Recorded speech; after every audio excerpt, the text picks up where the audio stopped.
Wala akong bayad o payment sa Pag-ibig MPL, pero bakit fully paid na ito at zero loan balance na? Answer: unang-una friends, thank you for watching this video.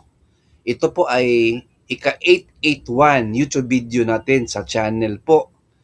Alright, so ang sagot sa tanong friends is that sa Pag-ibig po ay may tinatawag na tab offsetting. Sa MPN na walang payments for 7 months or more, automatic po yan sa system ni Pag-ibig, i-deduct po yung loan po ninyo against sa pondo po ninyo.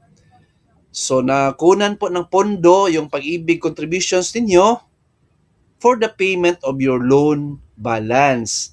Kaya po, ang end result niyan is fully paid yung loan ninyo, zero balance na, pero nakunan po ng pondo or may deduction po sa pondo sa Pag-ibig contributions ninyo.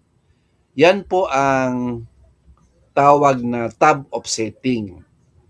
So, merong iba na Pag-ibig member na hindi aware nito. Please check sa record nyo sa Pag-ibig Fan, sa branch nila, or sa Pag-ibig Virtual Branch. Masilip po yan ang record nyo, MPL po ninyo, tsaka contributions. Alright? So, thank you for watching this video.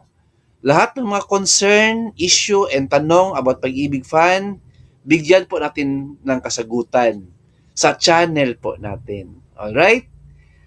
Please like, share this video, and subscribe my YouTube channel. Thank you, God bless, and 2 thumbs up.